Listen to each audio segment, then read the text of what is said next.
இன்றைய உணவு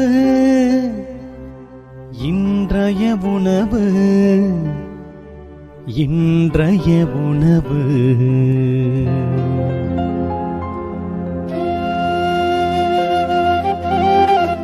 நற்செய்தி வழங்குபவர் தந்தை நிர்மல்ராஜ்.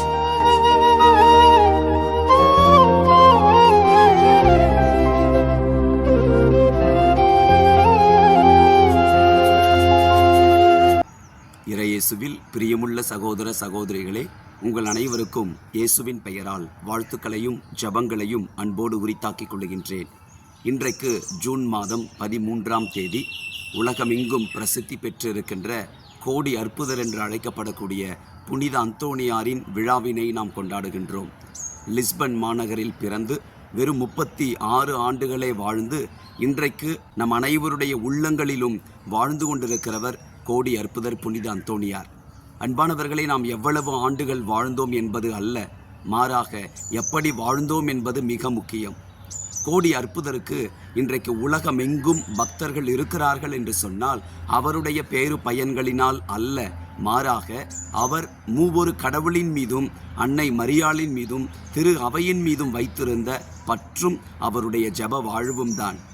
அன்பானவர்களை, ஒவ்வொரு மனிதனும் புனிதனாக வேண்டும் என்பதுதான் கடவுளுடைய திருவுளம். ஆகையினால் கோடி அற்புதரைப் போல எத்தனையோ புனிதர்கள் நமக்கு சொல்லித் தருகின்ற பாடம், நாமும் கடவுள் விரும்புவதைப் போல புனிதர்களாக மாற வேண்டும், நம்முடைய ஆத்துமா இறைவனில் இளைப்பாற வேண்டும் என்பதுதான். கோடி அற்புதர் புனித அந்தோணியாருடைய நவநாளிலே நாம் ஜெபிப்பதுண்டு, அழியா நாவரம் பெற்ற புனித அந்தோணியாரே எங்களுக்காக வேண்டிக் கொள்ளும்.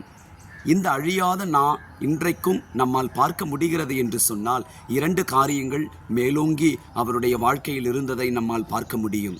ஒன்று, இறை வார்த்தை. இறை வார்த்தையை அவர் வாசித்தார், அதை வாழ்வாக்கினார், அதை மக்களுக்கு போதித்தார். அன்பானவர்களே, இரண்டாவதாக வாழ்வு தருகிற நற்கருணை. உயிருள்ள இயேசுவின் உடலை நாவிலே பெற்றுக்கொண்ட அவர் அதை வாழ்வாக்க முயன்றார். நற்கருணையை அவர் நாவில் பெற்றுக்கொண்டார். தன்னுடைய நாவிலிருந்து புறப்பட்டு வந்த வார்த்தைகள் அனைத்தும் அடுத்தவர்களுக்கும் வாழ்வை கொடுக்கக்கூடியதாக இருந்தது, இன்றைக்கும் இருந்து கொண்டிருக்கிறது. அன்பிற்குரியவர்களே, மனிதர்களாகிய நாமும் கூட புனிதர்களாக வேண்டும் என்றுதான் புனித அந்தோணியாரும் மற்ற புனிதர்களும் கூட கடவுளிடத்தில் இன்றைக்கு நமக்காக பரிந்துரைத்து கொண்டிருக்கிறார்கள். புனிதர்களாய் மாறுவோமா? எங்கள் அன்பின் ஆண்டவரே, கோடி அற்புதங்களை புரிகிறவர் என்று பெயர் பெற்றுள்ள புனித அந்தோணியாரின் பரிந்துரையை இன்றைக்கு நாங்கள் சிறப்பாக நாடுகிறோம்.